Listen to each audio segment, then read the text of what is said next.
Class 9। आज बेटा हम लोग पढ़ेंगे पॉलिनोमियल। बड़ा ही इंटरेस्टिंग चैप्टर है, पॉलिनोमियल के बारे में पढ़ेंगे, ठीक है ना। पॉलिनोमियल में देखिएगा, पहले हम लोग इंट्रोडक्शन करते हैं पॉलिनोमियल होता क्या है। तो दो चीज़ होता है बेटा, एक होता है पॉलिनोमियल। स्टार्ट करते हैं हम लोग पहले 0 पॉइंट से। सर वेरिएबल क्या होता है? तो वैसा क्वांटिटी जिसका वैल्यू हमेशा वेरी करता रहे उससे हम लोग क्या बोलते हैं? वेरिएबल। मतलब सर वैल्यू कैसा करता रहे? वेरी, तो उसे हम लोग बोलेंगे वेरिएबल। और कांस्टेंट किसे कहते हैं? सर जिसका वैल्यू फिक्स्ड हो। वैल्यू कैसा हो? फिक्स्ड हो, मतलब वो वेरी नहीं करे, तो उसे हम लोग क्या बोलते हैं? कांस्टेंट। क्लियर हो गया बात मेरा? अब समझिएगा पॉलिनोमियल क्या होता है।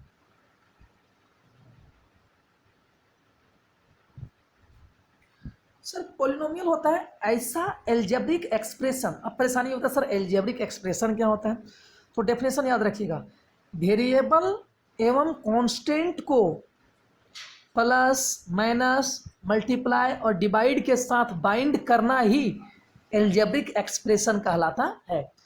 पॉलिनोमियल्स एंड वेरिएबल्स को बाइंड करना with the help of addition, subtraction, multiplication and division is called polynomial. Clear हो गया बात मेरा?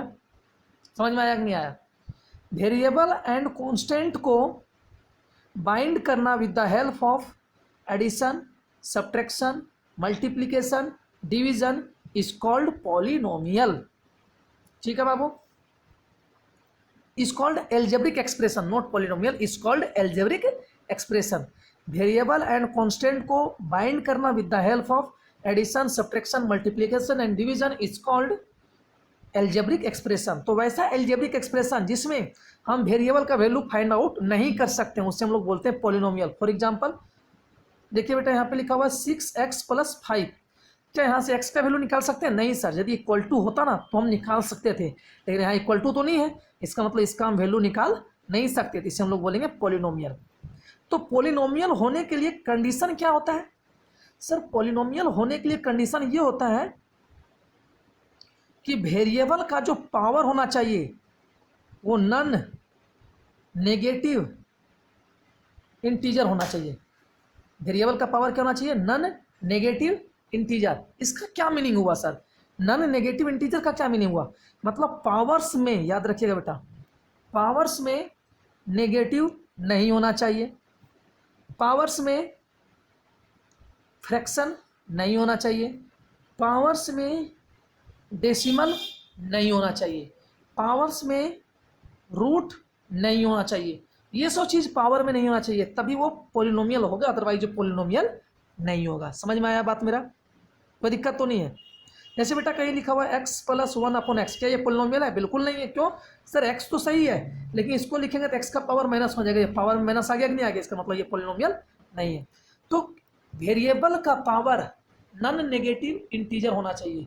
मतलब सर नॉन नेगेटिव इंटीजर का आने का ये मतलब हुआ पूरा पूरा नंबर होना चाहिए और वो प्लस में होना चाहिए, नेगेटिव में नहीं होना चाहिए, डेसिमल नहीं होना चाहिए, पॉइंट में नहीं होना चाहिए। समझ रहे बात को? ये बहुत सारा चीज़ें जो आपको नहीं होना चाहिए। पॉलिनोमियल का ये कंडीशन होता है, ये कंडीशन यदि फुलफिल हुआ तभी पॉलिनोमियल होगा, अदरवाइज पॉलिनोमियल नहीं होगा। क्लियर हो गया बात मेरा? कोई दिक्कत तो नहीं? पॉलिनोमियल का कंडीशन समझ में आ गया ना? अब आगे देखते हैं थोड़ा सा। हम लोग पढ़ते हैं, आप लोग आपका देखिए एग्जाम्पल में दिया बेटा कौन सा पॉलिनोमियल होगा और कौन सा पॉलिनोमियल नहीं होगा, तो उसे आप खुद से देखकर बता सकते हैं कि सर ये पॉलिनोमियल होगा और ये पॉलिनोमियल नहीं होगा। ठीक है ना? हम लोग पढ़ते हैं various types of polynomial. Various types of polynomial. बेटा इसमें बहुत कम दिया हुआ आपने टॉपिक, लेकिन चलिए जितना दिया हुआ मैं उतना को कवर करता हूँ एटलीस्ट, ताकि आपका कोई चीज़ छूटे नहीं। ठीक है ना? हम लोग पढ़ते हैं polynomial, various types of polynomial.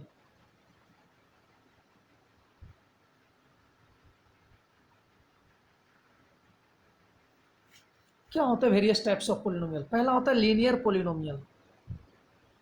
पहला होता है लीनियर पॉलिनोमियल। सर वैसा पॉलिनोमियल जिसमें वेरिएबल का पावर 1 हो। वेरिएबल का पावर कितना हो बेटा?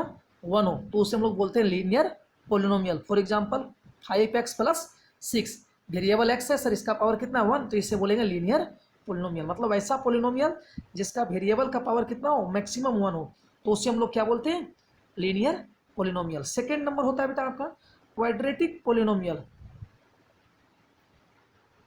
सर वैसा पोलिनोमियल जिसमें वेरिएबल का पावर कितना हो बेटा, 2 हो। यदि वेरिएबल का पावर 2 रहा तो उसे हम लोग बोलेंगे quadratic polynomial. For example 5x² plus 6x plus 9, देखिए वेरिएबल x है, x का मैक्सिमम पावर कितना है, 2 है, तो उसे हम लोग बोलेंगे क्वाड्रेटिक पोलिनोमियल। समझ में आया बात मेरा। तीसरा होता है क्यूबिक पोलिनोमियल। तो वैसा पोलिनोमियल जिसमें वेरिएबल का मैक्सिमम पावर कितना हो, 3 हो। जब वेरिएबल का मैक्सिमम पावर 3 हो तो इसे हम लोग बोलेंगे cubic polynomial. For example 5x³ 6x², 9x plus 8, देखिए मैक्सिमम पावर 3 है कि नहीं है, इसे हम लोग बोलेंगे क्यूबिक पोलिनोमियल। समझ में आया, कोई दिक्कत तो नहीं है। सबका स्टैंडर्ड फॉर्म होता है, वो आपको भी नहीं पढ़ना है, अभी हम नहीं बता रहे हैं। ये टाइप्स ऑफ पोलिनोमियल समझ में आ गया। चौथा नंबर होता है बाई क्वाड्रेटिक पोलिनोमियल। जो चौथा होता है बेटा उसका नाम होता है बाई क्वाड्रेटिक पोलिनोमियल। मतलब वैसा पोलिनोमियल जिसमें मैक्सिमम पावर वेरिएबल का कितना हो, 4 हो। यदि वेरिएबल का मैक्सिमम पावर 4 हो गया तो उसे हम लोग बोलेंगे by quadratic polynomial. For example 5x का पावर 4, 6x का पावर 3, 5x², 6x प्लस 9, देखिए मैक्सिमम पावर कितना है, 4 है कि नहीं है, तो इसे हम लोग बोलेंगे बाई क्वाड्रेटिक पोलिनोमियल। समझ में आया। अगला जो टॉपिक होता है बेटा वो होता है degree of A polynomial. Degree of A polynomial, मान लीजिए आपके सामने कोई पोलिनोमियल लिखा हुआ है सर, जैसे कोई पोलिनोमियल लेते हैं ax² plus bx plus c, तो वेरिएबल का जो मैक्सिमम पावर होगा, समझ रहे बात को, मैक्सिमम पावर ऑफ वेरिएबल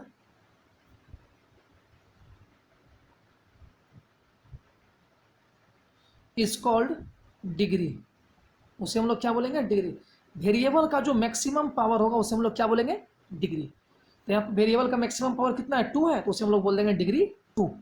समझ में आया कि नहीं आया, डिग्री समझ में आ गया, कोई दिक्कत तो नहीं है। हम लोग पढ़ते हैं number of terms in a polynomial. Number of terms in a polynomial, कोई दिक्कत। Number of terms in a polynomial, यदि किसी पोलिनोमियल में नंबर ऑफ टर्म एक रहे, यदि किसी पोलिनोमियल में नंबर ऑफ टर्म्स कितना रहे, 1 हो रहे। If number of terms in any polynomial is 1, then इसे हम लोग बोलते हैं क्या, जानते हैं बेटा, मोनोमियल। क्या बोलते हैं इसे हम लोग, मोनोमियल। फॉर एग्जांपल 5x, देखिए एक ही टर्म है कि नहीं है, तो इसे हम लोग बोलेंगे मोनोमियल। 6y एक ही टर्म है कि नहीं है, इसे बोलेंगे मोनोमियल। समझ में आया बात मेरा। दूसरा नंबर, यदि नंबर ऑफ टर्म्स आपका 2 रहे, नंबर ऑफ टर्म्स कितना रहे, 2 रहे, तो उससे हम लोग बोलते हैं बाइनोमियल। क्या बोलते हैं उसे, बाइनोमियल। फॉर एग्जांपल बेटा सर, एग्जांपल हो गया 5x प्लस 6 एक टर्म, दूसरा टर्म, देखिए 2 टर्म है कि नहीं है, तो इसे हम लोग बोलेंगे बाइनोमियल। तीसरा नंबर, यदि नंबर ऑफ टर्म्स 3 रहे तो उसका नाम होता है ट्राइनोमियल। क्या नाम होता है उसका, ट्राइनोमियल। से 6x प्लस 5y प्लस 9, एक टर्म, 2 टर्म, 3 टर्म है ना, इसे हम लोग बोलेंगे ट्राइनोमियल। ठीक है। चौथा भी होता है क्वाड्रेटिक, ऐसे कुछ होता है, क्या नाम होता है, अरे ट्राइनोमियल तक याद रखिएगा, ठीक है ना। अगला जो होता है कांस्टेंट पोलिनोमियल, समझिएगा कांस्टेंट पोलिनोमियल क्या होता है। कांस्टेंट पोलिनोमियल, ऐसा पोलिनोमियल जिसमें सिर्फ एक ही टर्म रहे और वो टर्म कोई कांस्टेंट रहे, जैसे 5 रह गया, तो नंबर ऑफ टर्म्स तो एक ही है ना बेटा, लेकिन ये कांस्टेंट है, यहाँ पे कोई वेरिएबल नहीं है, तो इसे हम लोग बोलेंगे कांस्टेंट पोलिनोमियल। जैसे -9 कांस्टेंट पोलिनोमियल, -8 कांस्टेंट पोलिनोमियल। तो कांस्टेंट पोलिनोमियल होता है, उसमें जो डिग्री होता है वो कितना होता है, 0 होता है, याद रखिएगा। कांस्टेंट पोलिनोमियल का डिग्री कितना होता है, 0। सर कैसे, इसे लिख दिए 5 कांस्टेंट पोलिनोमियल, इसको ऐसे लिख सकते हैं 5 का पावर x⁻0, x का पावर 0 कितना हो जाएगा बेटा, 1, तो 5 × 1 कितना हो गया, 1। देखिए x का पावर कितना है, 0 है कि नहीं है, तो मतलब डिग्री कितना हो गया, 0। तो इसे हम लोग बोलते हैं कांस्टेंट पोलिनोमियल। कोई दिक्कत। अगला लास्ट जो होता है बेटा उससे हम लोग बोलते हैं zero polynomial. Zero polynomial, sir वैसा पोलिनोमियल जिसमें नंबर ऑफ टर्म्स तो एक ही रहे लेकिन वो टर्म क्या हो, जीरो हो। यदि किसी में एक ही टर्म रहे और वो टर्म क्या है, जीरो है, तो उसे हम लोग बोलते हैं जीरो पोलिनोमियल। और इसका जो डिग्री होता है इसको हम लोग डिफाइन नहीं कर सकते, नॉट डिफाइनेबल होता है ये, इसको हम लोग डिफाइन नहीं कर सकते, नॉट डिफाइंड होता है, ठीक है ना। डिग्री आपका नॉट डिफाइंड होता है, याद रखिएगा। तो यहाँ कोई दिक्कत तो नहीं यहाँ तक में, समझ में आ गया आप लोगों को। तो ये पूरा बेसिक इंट्रोडक्शन था बाबू पॉलिनोमियल का, बहुत कम दिए हैं क्योंकि इसमें और सारा इंट्रोडक्शन है, समझे बात को। आपको पूरा इंट्रोडक्शन तो नहीं दे पाए, धीरे धीरे जैसे जैसे क्लास आगे बढ़ते जाएगा, जैसे जैसे टर्म्स आते जाएंगे हम इंट्रोडक्शन दे जाएंगे, ठीक है। यहाँ तक लेकिन आपको बहुत कुछ समझ में आ गया होगा। हम लोग एक्सरसाइज स्टार्ट करते हैं। सॉल्व्ड एग्जाम्पल्स तो देखिएगा बेटा, सॉल्व्ड एग्जाम्पल पढ़ रहे हैं, ठीक है ना। सॉल्व्ड एग्जाम्पल में पहला नंबर क्वेश्चन बोल रहा है which of the following expression are polynomial, बोल रहा है कौन सा पोलिनोमियल है और कौन सा पोलिनोमियल नहीं है। यदि पोलिनोमियल है तो उसका डिग्री लिखिए। जैसे हम पहला नंबर क्वेश्चन चलते हैं, पहला का पहला, सर ये x का पावर 3 5x, देखिए x का पावर 3 x का पावर 1, बेटा ये सब पावर प्लस में है और कंप्लीट नंबर है, मतलब ये सर ये पोलिनोमियल है, तो इसका डिग्री कितना हो जाएगा, सर डिग्री हो जाएगा 3, क्योंकि मैक्सिमम पावर कितना है, 3 है ना। जो आपका मैक्सिमम पावर होगा वही आपका क्या हो जाएगा, डिग्री। समझ में आया। ऐसे ही एक 10वां नंबर क्वेश्चन भी हम लोग डिस्कस कर लेते हैं। 10 नंबर क्वेश्चन बोल रहा है 6 root under x plus x to the power 3/2 divide by root under x. अच्छा देखिए बेटा, इसको ऐसे लिख सकते हैं 6 रूट अंडर एक्स प्लस, इसको लिखते हैं एक्स का पावर 1 इंटू एक्स का पावर 1/2, क्योंकि सर 1 प्लस 1/2 करेंगे 3/2 हो जाएगा, और divide by root under x. अच्छा इसको ऐसे लिख सकते हैं plus x root under x divide by root under x. यदि पावर 1/2 है तो उसको हम रूट अंडर एक्स भी लिख सकते हैं। रूट अंडर एक्स कॉमन ले लीजिए, हो जाएगा बेटा 6 प्लस एक्स बचेगा और रूट अंडर एक्स आपका कॉमन आ जाएगा, नीचे क्या हो गया रूट अंडर एक्स, ये से ये कट गया, क्या बच गया सर 6 प्लस एक्स। बताइए पोलिनोमियल है कि नहीं है, हाँ सर पावर प्लस में है तो पोलिनोमियल है। समझ में आया कि नहीं आया।